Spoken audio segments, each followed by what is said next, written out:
All right, guys, what's going on? Welcome back to the Fighter versus Judge podcast. We got my co-host Logan here. We have a super special guest, Adam, who's an undefeated pro fighter, the youngest pro Canadian champion, if I'm not mistaken, right? Yeah, youngest pro champion in Canada ever. Hell yeah, man. No, that's sick. So yeah, we're super excited. We got a lot of questions for you. So yeah, if you just want to start off with like how you got into everything, how you started MMA, if you have like a background in combat sports, like all that, and we can kind of just flow from there. Yeah, no. So I've been around martial arts most of my life, right? So I kind of was, watched it as a kid growing up, and I remember the first fight that I remember watching live was Daniel Cormier, Patrick Cummins, and then slowly it just kind of started training a bit. I started picking up jujitsu a little bit more. I thought I was going to go to a decent level internationally as like a younger kid, and then I stopped for a little bit to play some other sports aside from martial arts. And then once I got into high school, I went back into martial arts, and then that was when I did MMA. And then once I graduated, literally a month after, I booked my first amateur fight, and things happened, and here we are. That's awesome, man. Like, yeah, I was gonna ask, and I had like a feeling because yeah, you're only 21, right? Yeah, So, 21 years old. Yeah, so yeah, I was like, this dude has to have had been like doing something like since he was a little kid to have gotten this far at this young, you know. So, yeah, yeah. no, I No, I was wondering definitely about that. started with it for sure. Yeah, I did it a lot as a kid. Right, started as a young kid, and then I did MMA starting out, and then I started going in the jiu-jitsu realm of things as I got older and whatnot. Competed a bunch locally at some local tournaments out here in Vancouver, BC. Did a little bit in the States as well, but then right before I was about to consider going, more international, doing like kids worlds and stuff, that was when I made the switch to MMA. Oh, that's awesome, man. That's awesome. Yeah, I see most of your wins are by submission, correct? Yeah, yeah, no, they're mostly subs. I have one TKO as an amateur, but yeah, no, the subs have been the route to victory. But at the same time, I've also been fighting mostly strikers, right? So Right. the saying that my striking is not there, it's kind of a bit. I would say it's underrated for sure. It's definitely looked over because of my high level jiu-jitsu and my high level grappling. But at the same time, we're doing what it takes to win. It's working so far, so there's no need to go away from it. Also, right? Yeah, I mean, I think it's like one of those things where it's like it's more on the other guy. Like if you have the ability to finish it like that, like why wouldn't you? Why would you stand there and strike with them if you can? That's up to him to be able to defend your grappling if he wants to Totally, strike with right? you, you know what I mean? Yeah, right. I'm a mixed martial artist at the end of the day, right? Yeah. It's like if they're able to beat me, they'd be able to knock me out. But again, I've got good defensive skills. I've got good striking skills overall. And then again, when I get a hold of these guys, the grappling gap is a lot larger than the striking one. Yeah. Yeah, no, that's great, man. 100%. But yeah, no, it's just kind of it's what happened so far, right? Good defensive skills on the feet, right? Good responsibility on the feet, and then we take them down, and then we usually close the show from there. That's great, man. I wanted to ask you, you're an undefeated fighter, right? You're a young fighter who's, done it the majority of their life. And I wanted to know what are like your keys to, staying undefeated? Do you credit your training partners, your team, what you do in the weight room, what do you attribute to your success? Everything, right? I mean, it's a team effort at the end of the day, right? Yes, I'm the one going out there to, fight, but again, it's the training partners that have to help me and show up for me. Even if they don't have a fight, they're still showing up for me, right? I'm putting in a ton of work on the strength and conditioning aspect myself, right? Always making sure that my cardio is on point, making sure that I'm strong. And yeah, no, I always just try to kind of treat it as one at a time, right? Rather than thinking of it as 7-0, I just think of it as I've gone 1-0 7 different times, right? Every day I think of it as 1-0, and eventually, slowly but surely, you have this record that's now, a big 7-0. So definitely a lot goes to that. And yeah, no, it's really just everyone around me, everyone in Vancouver wants to see me do well. So it's pretty cool. That's That's actually like a awesome. really good way to look at it because I was actually going to ask you that like there's like two sides to the coin. So it's like going undefeated each fight that you go along, you probably like feel great about it. You're like, oh shit, like I'm undefeated. I keep going undefeated against better and better guys. So there's probably like a confidence that you're building around it. But then at some point, like on the other side of the coin, like does it like each going into each fight, does it feel like a little bit more stressful than the last one? Being like, oh fuck, like now I'm 7-0 or 6-0, and like I have to like keep that going. You know what I'm trying to say? Yeah, no. Yeah, it's definitely for me, like, respectfully to everyone out here where I'm from in Vancouver, but I'm probably one of the more hyped up prospects in Canada right now. For sure in Vancouver out of I can see Battlefield why. where right? Like obviously, like it's rare to see someone as young as me be as good as me, doing as well as I am against the guys that I'm doing it against. So the obviously the pressure does build, but at the same time, I don't really worry about it too much, right? Outside of the octagon, yeah, it's awesome, right? You see, you're just doing day to day things, and people come up to you, hey, what's up, man? Hey, what's up, man? You know, excited for your fight, blah blah blah, whatever. And then at the end of the day, when you're in the octagon, no one's in there with you, right? It's just you, your opponent, the referee at the end of the day. So that's all I worry about when I'm in there, and all the outside noise is just outside noise. Right. 100%. Yeah, that's kind of how I like to break it down. Keep it simple, right? Yeah, definitely. I seen that, the majority of your fights, they end in the first round, first or second round, and then only two of the fights went the distance. And I wanted to ask you, what about those fights were different? And then, comparatively to your other, fights, what did you see in those fights where you finished the fights? Like the keys to Quickly. victory and, what you were looking for and that kind of stuff like that. Yeah, no, I think a big part of it is just fighting better competition, right? I had two of my longest fights that went out of the second round. Both of those guys, I think, at that time were UFC caliber guys, right? One of them, I ended up getting an armbar against Truck and Carson, a very good prospect. I think he's on a 2 fight win streak now, and he's probably going to get in the contender series within a year or two, just like myself. So definitely, I think he's a very legit guy.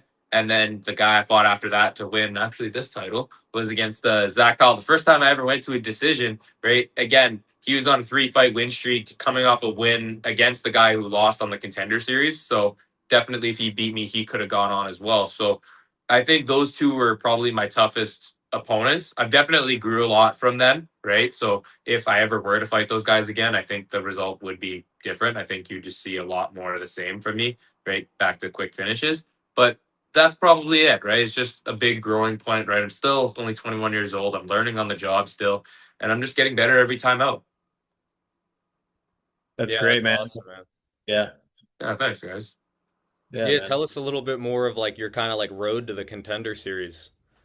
Yeah, so I mean, currently I'm 7-0. I mean, I would like to think 7-0, 6 stoppages, 21 years old, right? Vancouver seems pretty behind me. Canada seems pretty behind me.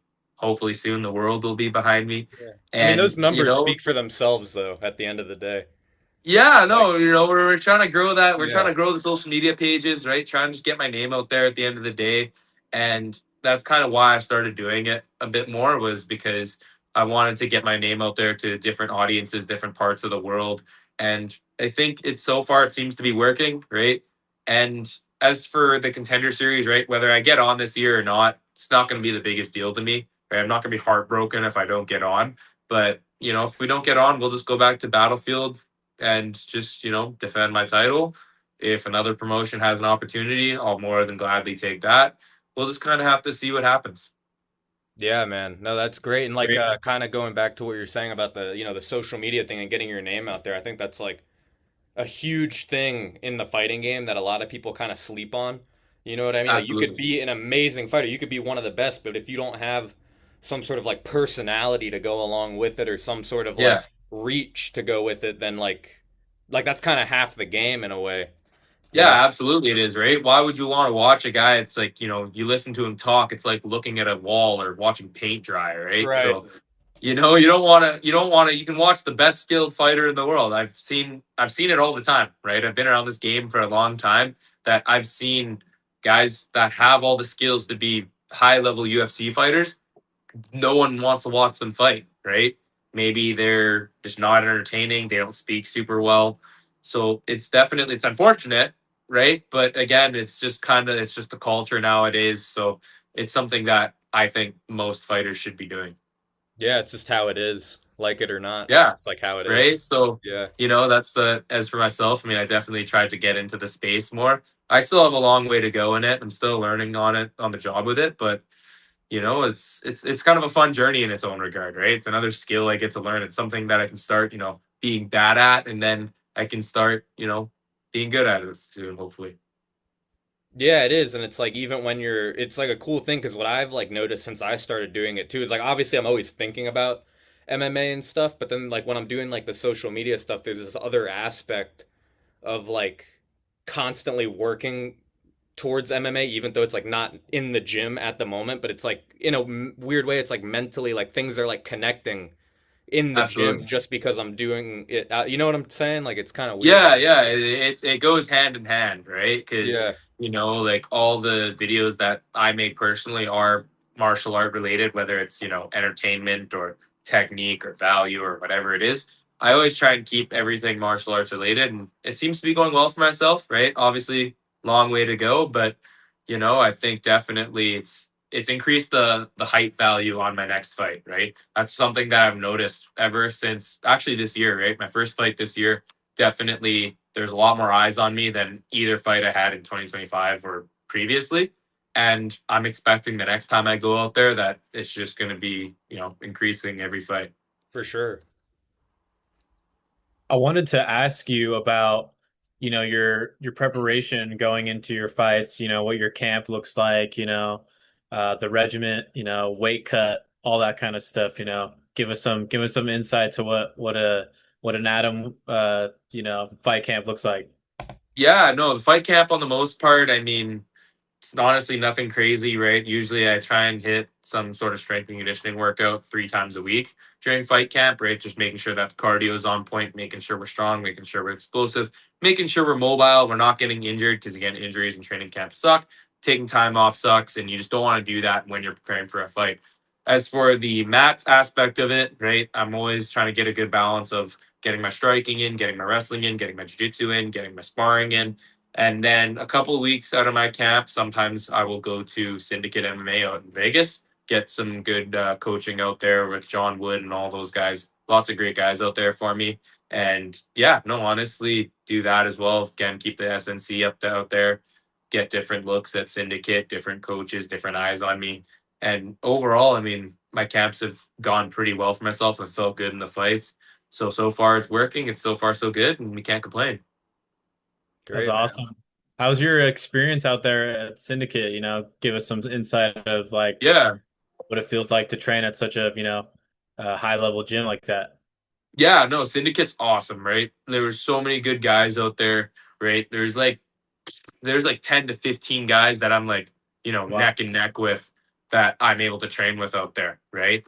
Out here it's a little bit smaller, right? The Vancouver fight scene is growing for sure, but there's nowhere near as many guys that I can train with out here than out there. And Of course. obviously, I mean, it's crazy, right? Because like at Syndicate, there'd be like, the pro classes would have 50 professional fighters on the mats, and like, they're all killers, right? Right. And Right. then you do like just like the jujitsu class or whatever in the evening, and there's like over 80 people there. So it's Wow. crazy that the class sizes at Syndicate were crazy. Something I've never experienced before. It's like you look left and right, you always get guaranteed good training. So it's definitely something that I'm looking forward to doing again.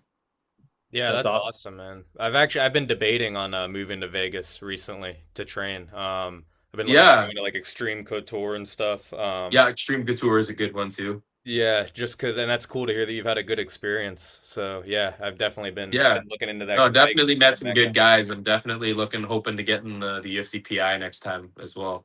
Oh Hell yeah. wow. Yeah, no, I met a few guys. So yeah, hopefully I can get in the PI with them. That'd be really cool. Yeah, man. What do you back on the camp thing? What are you like Yep. walking around at, and how much are you like dieting, and how much are you cutting of like water? Yeah, yeah, yeah. Usually I'm about like 195, maybe 97, 98 when I'm just, day to day, Right. right? I try and lose about a pound a week during the camp. And then I try and get to fight week around like anywhere from 17 to 20 over.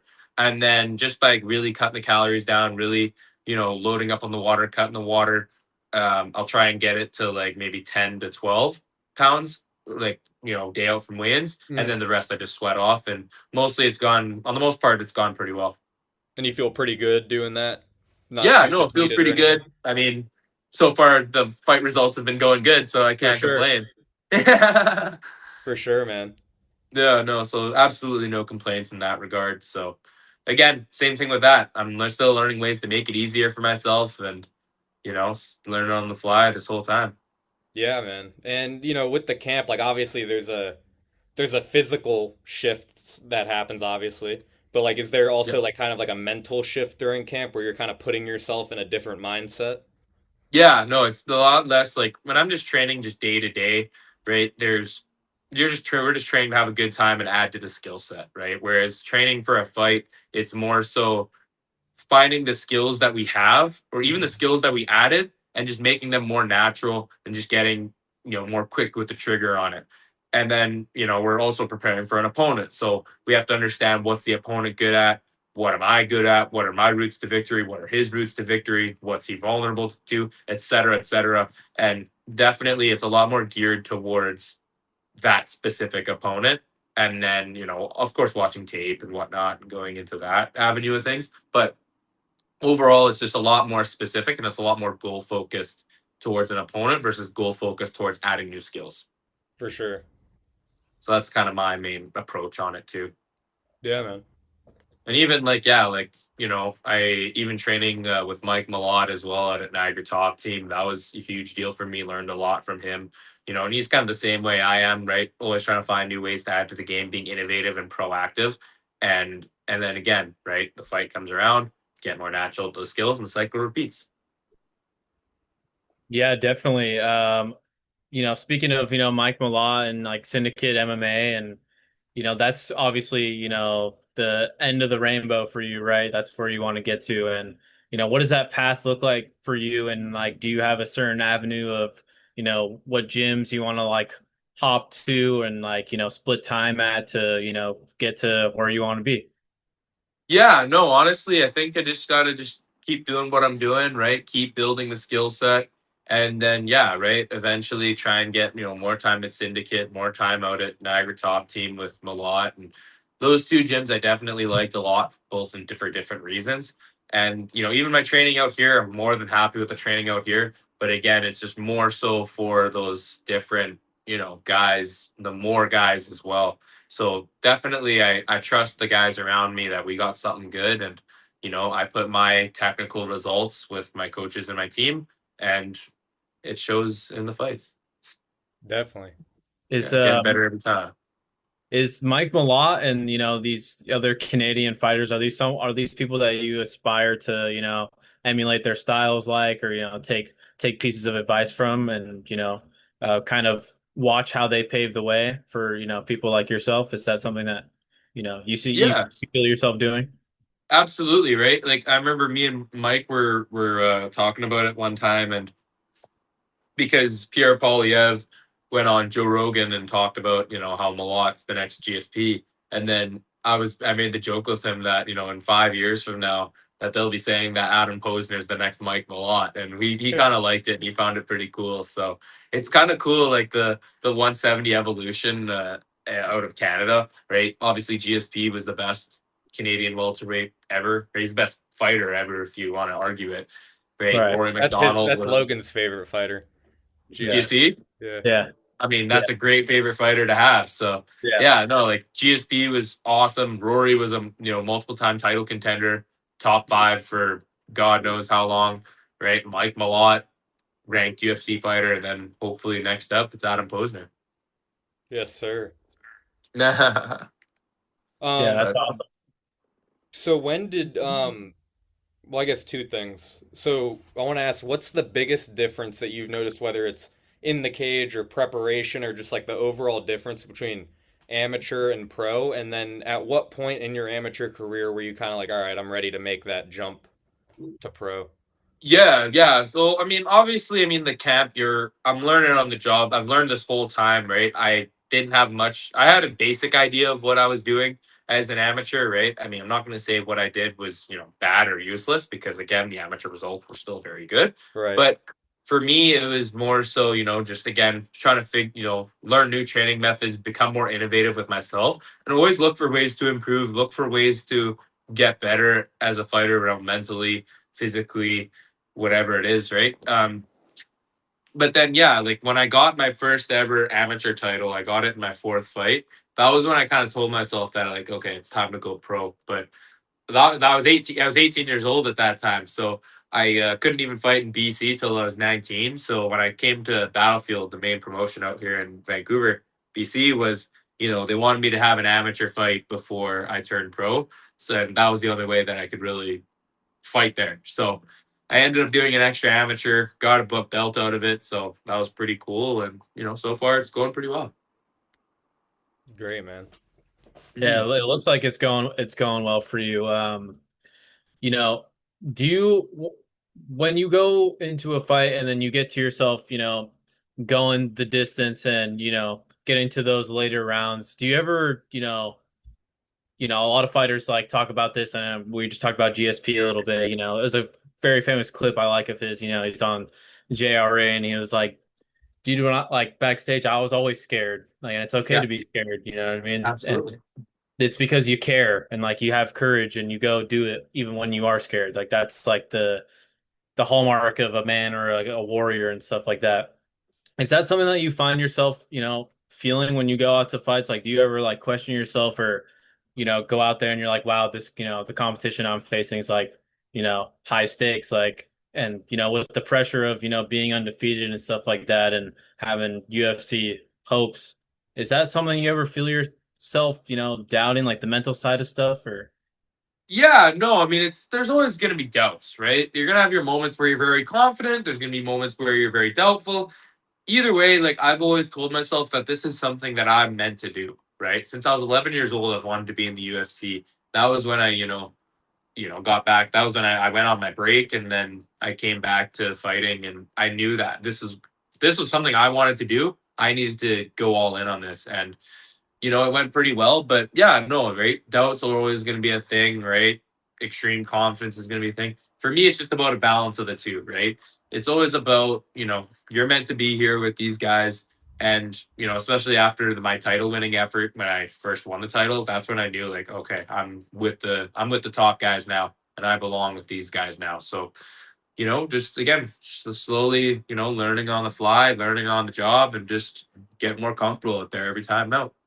Yeah, totally. Your action kind of speaks for itself, right? Where, Absolutely.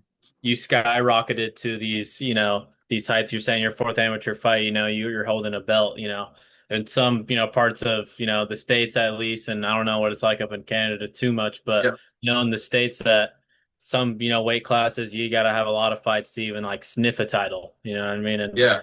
you get to, skyrocket through that, and that's, very valuable experience to where, you get to go pro and people will look back on that and your record and the physical, body of work that you put out and they'll talk about it, especially if you Yeah. become UFC level and stuff like that, your stuff will be played as like throwbacks and stuff like that. That'll be really cool. Totally. Yeah. Yeah, no, because the big thing for me when I was an amateur, I was 17, 18 years old, right? So I didn't get to fight at home. I had to travel I did most of my fights in Lethbridge, Alberta, where another province in Canada. And Rumble in the Cage was the show that I did. And that was the only show that I could do initially, right? When I turned 18, that was when I could fight in the States in Ferndale, Washington, right near Bellingham area off the border. And that was where I did all my amateur fights. So I was always the away guy as an amateur, right? I was fighting their hometown guy every single time, right? So I'm definitely very glad I got to do that, right? Like I always say, right? Whether it was a pro or amateur, I took the hard way to getting what I successfully got, right? My road to the title was a very difficult one, right? I fought 3 fights just to earn an amateur title shot. I fought 4 professional fights to get my first pro title. Most of the times out here in Canada, like as an amateur, you have 1 fight, you're already fighting for a title, right? Oh, wow. Wow. So it's crazy. Well, again, it's lack of amateur talent, right? So I'm always glad that I got to do what I do, right? I've worked for everything, I've earned everything. And same thing with this UFC shot. I'm just going to keep going until it's undeniable. Yeah, man. Awesome. I wanted to, if you don't mind, could you walk us through the Zachary Powell fight a little bit more? Just give us kind of like a play by play and like how you were feeling and like the because I'm assuming that was probably like your toughest fight so far, right? Absolutely. Yeah, no, that was by far my toughest fight. He's a bit of a different stylistically because it was the first time that I really fought a guy that had significant wrestling, right? Most of the guys I fought were mostly, boxers, kickboxers, right? Not really, a little bit of brawlers as well, right? No one really had the wrestling that he did. So I knew right off the jump that it was going to be a more difficult fight and that I would have to use my whole skill set to win, right? Hmm. And obviously, I mean, I would say on the most part, that was a phenomenal performance. The fifth round, he did come back a little bit, and he had some moments. He clipped me in the face with a flying knee, and then gave me 4 stitches above my left eye. But apart from that, I mean, you can see it yourself on Fight Pass. It was a very dominant performance, right? I showed very good striking. I took him down multiple times. I controlled him. I had good shots on the ground. I got some good submission attempts off. So definitely is my most well-rounded performance to date, and I think it showed what I can really do out there. Yeah, man. I mean, do you think like after that fight, going against like such a dominant grappler, that like after that fight, it kind of like solidified your confidence and you kind of were like, all right, I am him. Like I'm ready for this shit now. Like I'm did that that kind of guy. like Yeah. Yeah, totally, right? Because I know that I can beat any style, right? right. I know that especially on the regional scene, there's not going to be a lot of guys that are going to try and take me down and out grapple me. That's just something that I've come to accept, right? A lot of my coaches thought that Powell was going to try and take me down and try and grapple with me, but I knew deep down that he wasn't going to, right? He was going to try and defensively grapple, try and land one of his big, overhand rights or left hooks. But again, I was sharper on the feet. I was more technically sound on the feet. It helped me set up the takedowns better. Still got my ground control time, and I think overall it was good work. So I guess like so you're saying it was mostly like a stand-up fight or more of a stand-up fight than a Yeah, lot it of was pretty wrestling. balanced. It was pretty balanced, right? Like I shot a decent amount of takedowns in that fight. I got a pretty decent amount of takedowns in that fight. But he did a great job of getting up to his feet. And it definitely motivated me to, that I need to focus on some different avenues in my grappling game and obviously my striking as well and the jiu-jitsu and everything. But, again, every fight I always treat I need to evolve everywhere, right? Hmm. That's what I had to improve from that fight was, I have some major things to change if I'm going to be going at 170 as long as I want to, right? Because obviously, when I was younger, I was a bit smaller and lighter for the division. The cuts were kind of easy, but now we're starting to come into my own a little bit. And again, we're still, we're growing every day. We're evolving constantly. So definitely a lot of good things to take away from that fight. Yeah, I think that's a good mindset, like looking at okay, I need to evolve in every aspect and like I feel like a lot of people kind of like after a fight they'll be like, "Oh, I did this so good. I did this so good." Like you did that Yeah, good, man. I feel like what you want to do is look at what you didn't do so good. Like you want to yeah, like primarily focus on that because that's the definitely. holes that you need to fill. And Mhm. I think that's like the best mindset to have, not to, No, kiss your own I'm ass very kind of like, technical with that. yeah. Yeah, no, I'm very technical with that. I always look for things to improve on because I know like if I want to go as high as I can in the UFC as I think I can, that's how I need to be doing it, right? I always need to be getting better, right? Because I know I'm gonna make the UFC, right? I think everyone in this city and then anyone that's known me, right? You guys can be included in this. I'm going to make the UFC one way or another, right? I'm only 21 years old. I'm 7-0, right? Realistically, like if things went AWire and I lost, 2 fights, I could go on another 5 fight win streak and get in at 25, Hmm. right? If Right. worst came to worst. I'm not saying that will happen. I genuinely believe that this year I could get in, if not the next. But, I know I'm going to make the UFC, right? Everyone out here in Vancouver, everyone out here in Canada knows I'm going to make it. The only question is how far do I go, right? And I need to be looking at how far can I go and what do I need to do to get to that level. Yeah, I mean, I bet that feels pretty good to say, like Yeah, no, it that's does. It does. It's pretty cool for me, right?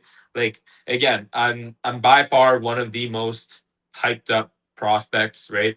Everyone, wants to do, these kind of video calls with me, which is pretty cool, right? Even, you guys being down in the States is, pretty awesome that you're reaching out to me and having me on the show. So thank you for that. Of Right. course. But all these Canadian guys, it's the same thing, right? I'm the first guy that they want to talk to for, videos and want to talk to me. And, so it's a pretty cool feeling at the end of the day. For That's sure. awesome. That's awesome. Obviously going back to that goal, making the big leagues and stuff, to pivot, a little bit. I mean, this technically has to do with your opinion, but pivots outside of like your career. You got any like predictions for the upcoming UFCs? This Sunday, McGregor Mm. card. You got any juicy Yeah, no, takes? I'm excited for those. I'm excited. The White House card, I'm really excited to see how it looks, right? I want to see, like, because I know it starts at like 5 Pacific time out here in Vancouver, but I'm excited to see like how the card stacks up, right? There's only 7 fights, so that's about half of the size of a normal UFC card. So I'm curious, are they going to have more ads? Or are they just going to, have the fights go back to back to back? I'm really excited to see, right? But obviously, I think most of the big 2 fights, I think, are pretty obvious takes. I think Ilya Topuria is far better than Justin Gaethje. Unfortunately, sorry guys. Ilya Topuria is phenomenal, right? I don't know how Justin Gaethje can win. Unfortunately, I think Alex Pereira. I think he's just gonna be too technical for Cyril Gahn. The thing with Cyril is he's only really fought guys that are much slower and much shorter than him, right? Pereira is gonna have the same reach as him. He's gonna be the same height. And I think Cyril Gahn's not going to be used to that, whereas I think Alex Pereira will be. I think Alex Pereira will get him out of there like second, third round. Down the card, I think Sean O'Malley versus Eamon Zahabi. There, I'm taking American over Canadian. I just think Zahabi's just looked he's looked good in his last couple fights, but going to a split decision with Marlon Chito Vera, I don't feel the most confident about that. And Sean O'Malley dominated Chito Vera, right? Yeah, Sean O'Malley had a close fight against Song Yadong, but I would say Song Yadong is much better than Chito, right? Josh Hokett, love that guy against Derek Lewis. That's one of my favorite fighters. He's so entertaining to watch. He's great. Mauricio Rufy, I'm going with him over Michael Chandler. I think Bo Nickel over Kyle Dawkins. I think he's just going to be more well rounded. And I'm going to rock with Diego Lopez against Steve Garcia. Next big card is the McGregor card. I mean, if that happens, I got to go with Holloway, I think. We I all just know think the Holloway's answer to going to. that one, for sure. Yeah, we all know that one. Ah!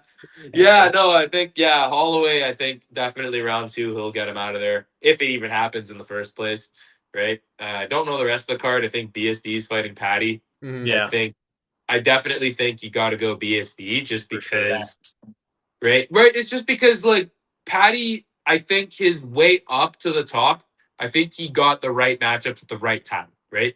MMA is kind of a opportunistic game, right? And if you can make the top at the right moment and not be the best guy in the division, right? And I think Patty Pimblett is kind of that, right? I mean, he got a title shot off of beating the number 9 ranked 38-year-old Michael Chandler, right? yeah, So, I mean, again, I thought he was going to beat Gaethje, but I think BSD's his times now. He's on a roll. I think BSD gets it done, and he's going to earn a title shot. Sandhagen over Bautista. I got Loner Kavanaugh. I love that guy. That guy's so good against Royval and Gable Stevenson. Got to rock with him. So I think those are the next 2 big pay-per-views off the top of my head. Yeah. Yeah, I feel bad whoever's for the guy fighting. that Stevenson's fighting. That's I what I don't was know. literally gonna say. Oh, really? Literally gonna say that. Yeah, literally I've took never that. heard of him. So Yeah, I Yeah, think it's he's like like, I want to say he's like 2-1 or something like that. Like he, yeah, Stevenson, it's like no, yeah, it's the like other guy. Christian the Ellis. other It's like guy, I think, is Christian 5 and Ellis. 2. Oh, 5-2. Yeah, Yeah, yeah, yeah, Oh, 5 and 2. okay. Yeah, that sounds actually It's like something Allison or yeah, Yeah, Elijah Emilio Ellison. Allison or something like yeah, that. Yeah. Never heard of him. Yeah. yeah. Going back to Patty Pimblett real quick, because I think you'll have like good insight on this. 2 things. Like one, I think a lot of like the opportunities he's got has a lot to do with like, and I love Patty Pimblett, not talking shit, but Yeah, has a lot to do with his presence more than totally. his ability. And I think that like he's not, a very technical sound guy, at least for like the upper echelon of fighters, and I don't necessarily think he's ready or at like the skill level to be fighting upper echelon guys. You just see a lot of stuff. He's not super technically sound. He's a little bit sloppy with certain things. Yeah. Not very Like, disciplined outside of fighting, outside of the cage. yeah, he just gets to like, 300 pounds or whatever he gets to. Right. Something ridiculous. Yeah, Vaping. no, I always say like kind of like what we talked about earlier of how like, you need to be able to promote yourself and have the fighting skills. But then there's also the opposite side of the coin where guys can promote themselves really well and be a huge name, but not have the skills. I feel Hmm. like Patty is that a little bit. Again, I love Patty Pimblett. I think he's awesome, but I definitely think like he built himself up so fast that his skill level couldn't catch up with him, right? 100%. And right? Because like even like Patty Pimblett coming into the UFC, right? Most guys get into the UFC either short notice, contender series, or Ultimate Fighter, and he didn't do any of those. He just got in on like the UFC England card or the UK or wherever it was way back when he made his debut, I think. Or no, he made. I think he had an Apex fight first Yeah. against Yeah. some Brazilian guy, and then he got the UK fight. But the reason being why he got that was because he had a huge name out in the UK and like the European region where he fought for Cage Warriors, and he was selling out like huge arenas. Guys wanted to see him fight, and UFC saw that and they signed him, right? So that's kind of I'm trying to hope to kind of do the same thing, but not quite, right? I want to be able to sell out, the big arenas out here, right? Like I like to think I sell out the Harbour Event Center. It's called the kind of the arena out here in Vancouver where Battlefield has their fights. And, the crowd turns up every single time. So I appreciate them for that. So if they're watching, thank you guys. But yeah, no, I think definitely the promotion has definitely got ahead of the skill level, right? I think the skills are definitely not bad, right? I'm not going to say he's bad, but I don't think it's top five, maybe not even top 10 Yeah. worthy. Yeah, I agree with that. That's kind of where I was going. I think that's a good point, with the his promotion has kind of exceeded his skill level. It's definitely a double-edged sword, Totally. because you need the promotional side, but it's like if you're so much better at promoting than what you can kind of like keep up with on the skill level, then it can hurt your career more than it can help it, like if he wasn't as big of a name as he was and he was able to kind of, work through the ranks and stuff, his career might have gone a better or be going a better way than it is now. Yeah, right. I mean, again, it's gone pretty well so far, I would It say. I has. mean, we can't fault him for one loss to Justin Gaethje, who's one of the top No, guys in for the sure. world, but he definitely got it a little bit too soon, I think. Yeah, And that's I kind of where I was think going with after that. this BSD fight, I think then they're gonna start, slowly promoting him, right? But one thing that I kind of saw just online was I don't think that there's I feel like there's more of a point to this BSD Patty fight because the way that I kind of look at it is everyone's saying Armin Sarukian should be fighting for the title, right? It's just this long going debate that should be happening of Armin Sarukian should fight Ilia Topuria for the title. Clearly, the UFC does not like him, right? For all of his antics and everything he does and says, it's not like he's the front line for the title shot, right? I feel like they're hoping one of two things happens.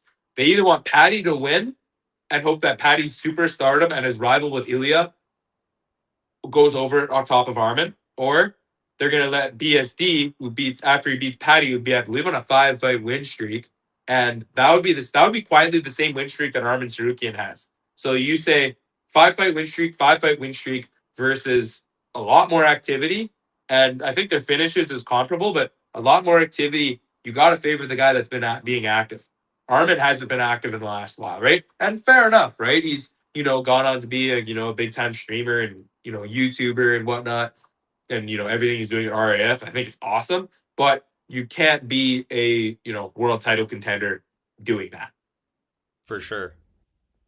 So Totally that's agree kind of with how you. I break it down. Yeah. Yeah, totally agree with you there, man. Do you have any, upcoming fights or anything that we should be on the look for you for where you're going to be at or, anything like that? Yeah, no, nothing's booked yet, right? We'll see what happens in the future. Hopefully, contender series, but currently, as of now, nothing's booked. right? I'm gonna be doing a lot of coaching over the summer, so Oh, that's cool. probably not going to be fighting the next Battlefield card in August. So there's some breaking news, I guess. But the card after that, end of the year, right? Okay. November, December is kind of what we're thinking, and do that. Maybe one more if we need it, just stay active, and then for sure next contender series we're going to be ready to go. Tell us a little bit about your coaching. That's really cool that you do that, while you're still in like the midst of your career, you're in your prime years. That's really valuable and kind of cool that you take the time to do that, you know what I mean? Yeah, no, that's really all I do outside of fighting, really, right? Like, because again, as a fighter on the road on the local scene, we don't make crazy money. We're not making 30 grand just to fight, right? So we still have to provide a living for ourselves. So I kind of looked at it as, why can't I do what I'm normally doing and just have it support my career. So again, I'm by no means rich or nothing. I don't have like some successful 6-figure business, 7-figure business, right? But definitely I do coaching for both like group public recreational classes, and then I do one-to-one private training as well. So I've been doing that for about, like, I'd say coming on 3 years now, 3.5 years. Oh So wow. it's definitely really cool. So Since you were 19, obviously, man, that's crazy. yeah, I think I was around, 18. So yeah, Yeah. or no, 19, yeah, because, or no, 18, because Oh wow. 2023, January 2023 was when I started, because I was working a retail job at just, a typical high school retail job when I was in high school.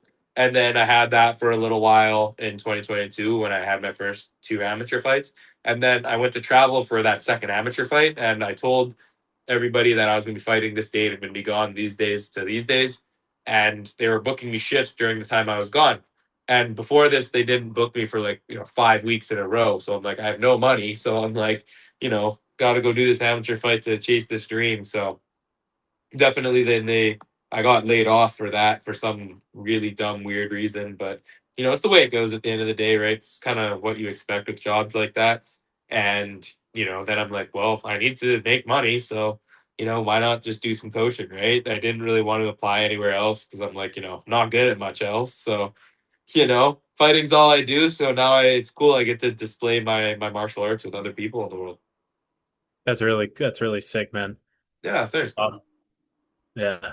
That's really cool that you're able to like give back to those people. Is there, any of the people that you're coaching, is there any like fighters that you want to like talk about that are, have some Yeah, no, upcoming I fights don't. I coming don't up? coach any fighters yet. Okay. Right, I train with a bunch of good fighters, Right. but no, I don't. I don't coach any yet. Oh, okay. Maybe Yeah. soon. Like Yeah. I've coached like one kid for jiu-jitsu tournaments, Oh, and that's he's dope. done. He did pretty well. But yeah, no, it's it overall it's still pretty cool getting to see a kid that I coach and Yeah. hitting techniques that I'm showing him in competitions. So Oh yeah. can't Yeah. can't complain about that. Yeah. Shouts out to him. That's pretty cool. Mhm. Even if Yeah, it, man, no, it's yeah, cool. even if it's not on a huge scale or anything, it's still like super No, valuable. it's just your local Yeah. tournament, but again, as a Yeah. kid, that's what you have, right? So it's pretty cool seeing the work that we're putting in. It's paying off. So Giving back techniques to are that. legit. Yeah. Giving back to the community is really cool, dude. I like that. Totally, Yeah, yeah. absolutely. Yeah, it's so cool too. Like, this just popped in my head, like seeing and I've heard people talk about this, but seeing the progression of, since MMA, the way it is now, has been around for a couple decades now. Like Yeah, seeing that kids are starting younger and younger and being better younger and younger. And I feel like our generation, like where you're at, is kind of the first iteration of like you yeah, went pro at totally. 18, you're 21. It's like that's like a new thing. So it's like going to be Yeah, crazy, like as it keeps going, like how much better and how much younger people are going to be. absolutely, right. It's crazy. Like at the spot that I do jujitsu out of, like the kids are just unreal, right? Like at an On Garden Pit Meadows, it's a town in Vancouver, and like the kids there, like there's like 10-year-olds that are doing like rolling back takes and all these crazy things, and I'm like, oh my gosh, these are kids are unreal, right? Like seeing all these younger guys, just it blows my mind, right? Even like some of like the like amateur fighters that I train with, like how they're so young and they're crazy good already, and I'm like, yeah, you're like, you have all the potential to do everything in the world. So it's pretty cool seeing that. Yeah, That's, seeing they're gonna be killers. Absolutely. No, it's so cool to see because like when I was coming up, I always like everyone was saying like, wow, you're so good so early on in your career and it's cool to see and like I kind of like brushed it off like what? And then like now that I'm in the position that I get to see it, I'm like, oh, all these people are right. This is actually pretty cool. You know what I yeah, mean? So, yeah. that's really cool, bro. Is there is there anything else that you wanted to get off your chest or put out there into the world where we could follow you promotionally wise and all that kind of stuff? Yeah, man. Honestly, just tune into my Instagram page at primetime_era. Appreciate you for listening to me talk, and definitely try and check some of my videos out. I think you might get a laugh or two, get some value out of it as well. And every person, every interaction, it all helps me get closer to the UFC. So, thank you very much, guys, and thank you guys for having me. And yeah, no, Yeah. that's really it, my man. Hell yeah. We'll be here supporting your whole journey, repost all your Thanks, stuff, guys. Appreciate you guys. help you promote your stuff if you need it. So yeah, man, just stay in touch, dude. We look forward to watching you, you know, be a household name and stuff like that, reach all your goals and stuff like that. It'll be cool to look back and this will be like a time capsule for you and everyone that supports you. So Absolutely. No, it means a lot, guys. Thank you very much. yeah. Thank you, We'll bro. be watching you from here on out. Thank Yeah. you, guys. Appreciate you guys very much. Yes, Thank you, sir. bro. Yeah, thank you. Take it easy, man. Take it Thank you. easy. You as well. Peace. Peace. Peace.